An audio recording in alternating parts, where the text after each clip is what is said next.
시장이 불안하고 흔들릴 때도 5G 관련주들 보면 그래도 어느 정도 버텨주거나 혹은 오히려 상대적으로 강세를 기록하는 모습이었습니다. 이런 거 보면서 결국에는 시장에서도 실적과 그리고 실체가 있는 미래 산업에 투자할 수밖에 없다라는 생각들을 많이 하셨을 것 같은데요. 이 5G에 관한 산업계 영향들 그리고 투자 관점에서는 또 어떻게 볼 수 있을지 한번 이야기 나눠보는 시간 갖도록 하겠습니다. 오늘 CEO 스코어의 박주근 대표와 함께합니다. 안녕하십니까? 네, 안녕하세요. 5G 자체에 대해서 먼저 한번 얘기를 해보도록 네. 하겠습니다. 우리가 관심 있게 보고 있는 인공지능이나 사물 인터넷, 자율주행차 다 5G가 있어야 되는 거잖아요. 네, 그렇습니다. 4차 산업혁명의 어떤 기반의 5G로서 산업에 미치는 영향 어느 정도로 볼 수 있을까요? 네, 5G 산업을 한 세 가지 단어로 요약을 하면요. 네. 첫 번째는 초고속, 네, 그리고 초저지연, 네, 그리고 초연결입니다. 네, 사실 이 세 가지가 있어야 우리가 소위 말하는 4차 산업혁명을 이룰 수 있는 인프라, 즉 근간을 마련할 수 있습니다. 초고속은 5G가 지금 우리가 쓰고 있는 LTE보다 약 20배 정도 빠르고요. 저지연이 가능해야 우리가 지금 말하는 VR라든지 AI라든지 그리고 우리가 실시간으로 조정할 수 있는 자율주행차 같은 것이 가능해지죠. 예, 그리고 초연결은 지금 5G가 완전히 개통이 되면 현재 가로 세로 1제곱킬로미터 안에 LTE 같은 경우는 약 10만 개 디바이스를 연결할 수 있거든요. 네. 근데 5G는 약 100만 개 정도를 연결할 수 있습니다. 즉 소위 말하는 IoT가 된다는 거죠. 다 좀 정리하면 LTE까지는 이동통신이라는 게 사람과 사람과의 통신에 집중을 했습니다. 네. 그런데 5G가 되면 사람과 사물, 그리고 사물과 사물 간의 통신이 되기 때문에 예. 우리가 소위 말하는 4차 산업에서 이야기하는 대부분의 융합 산업이 이제 꽃을 피우게 되는 인프라를 마련하는 게 바로 5G입니다. 하다 보면 이제 모이고 모여서 스마트 시티까지 또 가고 그렇습니다. 그러는 건데 네. 다만 현재 구간에서 봤을 때 네, 5G 폰도 많이 나오고 네. 5G 요금제 엄청 팔잖아요. 네. 마케팅도 잘하고. 네, 네. 근데 아직은 그렇게 성에 차게 깔려 있는 것 같지는 않고 현황이 어느 정도입니까? 그렇습니다. 아마 일반 국민들은 얼리 어댑터들은 이미 5G로 바꾼 사람도 꽤 있던데 실감을 못 할 거예요. 예. 왜냐하면 기본 LTE에서 사용하는 대부분의 그 방식만 사용하기 때문이죠. 네. 그런데 실제 데이터를 보면 우리가 LTE가 100만 그 가입을자를 넘기는데 81일이 걸렸거든요. 예. 근데 5G가 지금 69일 만에 넘겼습니다. 어, 그 200만 가입자를 지난주에 넘겼는데 여기 LTE가 215일 걸렸어요. 예. 그런데 5G는 120일 만에 넘겼습니다. 200만이라는 숫자가 되게 중요합니다. 그 초기의 통합 품질에 대해서 차이를 못 느끼겠다 이런 사람들이 많았는데 네. 그 통신 사업자들이 이야기를 했습니다. 200만 가입자가 넘어서는 순간부터 아마 좀 차이를 느낄 것이다. 그렇지만 문제는 하나 있습니다. 아직까지 전국망도 100% 돼 있지 않고요. 예. 더 중요한 건 실내망이 아직 구축이 안 돼 있어요. 네.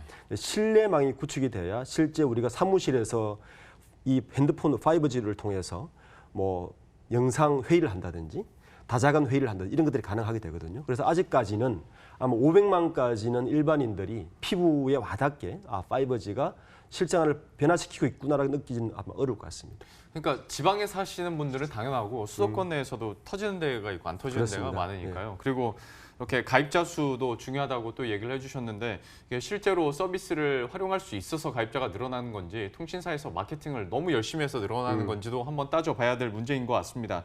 근데 우리가 얘기한 것처럼 벌써부터 아직은 좀 완벽하지 않은 상태이고 네. 과제들이 많은 상황이지 않습니까? 우리가 그러면 실생활에 한번 이걸 정말로 평소에 네.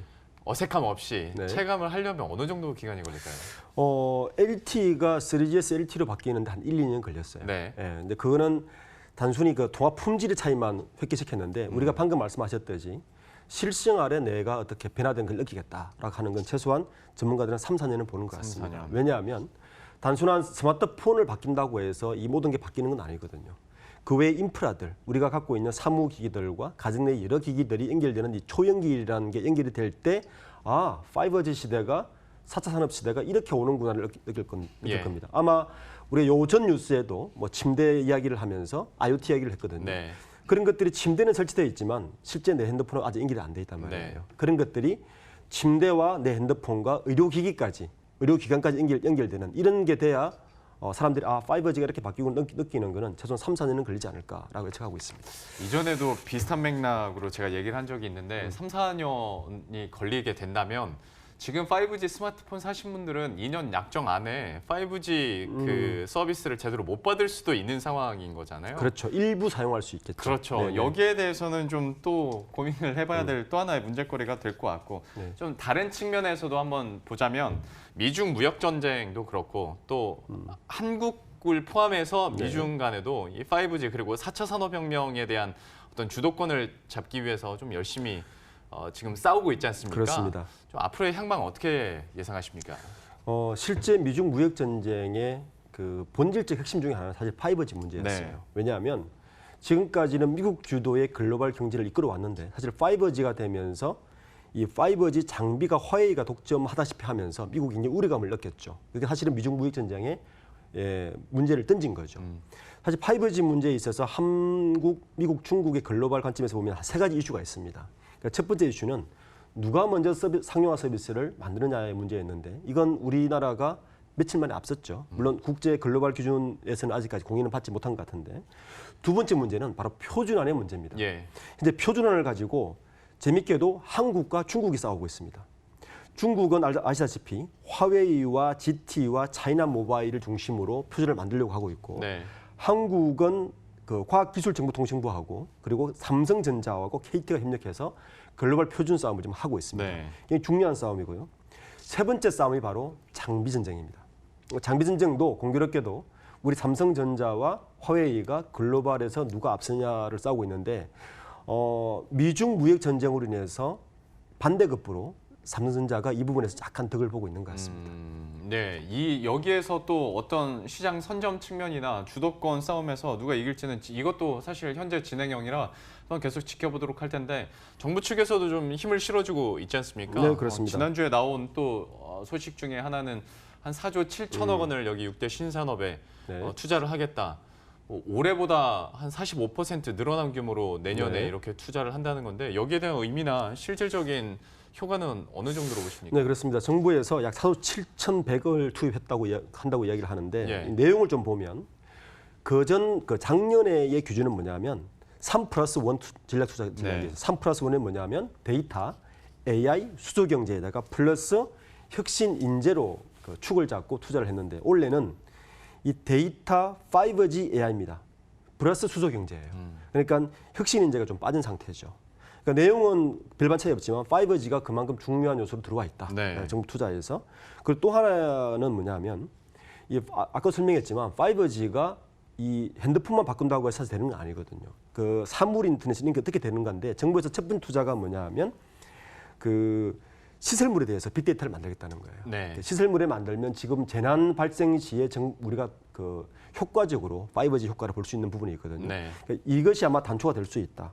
그렇지만 이 실제적인 효과 부분에 있어서는 좀 한계점이 있지 않나라는 생각할 수 있습니다. 왜냐하면 이 이번에 발표가 전면 재정비가 아니고 부분 재정비거든요. 그러니까 작년에 했던 부분을 일부 아까 개편한 정도였기 때문에 예. 이게 실효성에 있어서는 어느 정도일까. 그리고 금액 자체도 여기 지금 4조 7천억 중에서 잘 많이 들어가 있는 게 시스템 반도체거든요. 네. 사실 시스템 반도체 한 1조 정도 들어가 있는데 이게 삼성전자 R&D 규모의 5분의 1밖에 되지 않는 규모이기 때문에 실질적인 얼마의 효과를 벌일까에 대해서는 좀 퀘스천입니다. 그러면 정부가 이런 방향성을 가지고 있다 정도로 의미를 둬야 그렇죠. 되겠네요. 투자자 입장에서는 정부가 향후에 이런 방향성을 가지고 R&D를 투자한다면 어디에 그 수혜 효과가 갈 건지에 대해서 좀 유심히 보는 게 더 중요한 문제인 것 같습니다. 그러면 투자 관점에서 한번 여쭤볼게요. 5G 얘기 나왔으니 당연히 통신주 얘기는 해야 네. 될 것 같은데 통신주에 대한 투자 관점은 그러면 어떻게 보고 계십니까?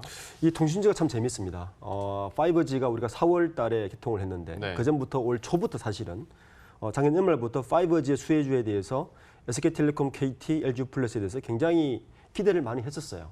근데 실제 보니까 지난주 금요일 기준으로 보니까 현재 가장 낮은 주가 흐름을 보이고 있거든요. 예. 왜 그럴까에 대한 걸 좀 생각을 해보면 사실 5G 초기 투입 때는 굉장한 투자 자금이 들어갑니다. 그렇죠. 투자비뿐만 아니라 마케팅비도 들어가죠. 네. 실제 이익률이 좋지가 않아요. 실제 저희가 그 시오스코에서 상반기 투자를 집행해 봤더니 실제 통신 3사가 투자 증감액이 제일 높았어요. 우리나라 기업들 중 500대 기업들 중에서 전체 기업 중에서 전체 기업 중에서 투자 증가율이 예. 그만큼 투자를 많이 한다는 거죠.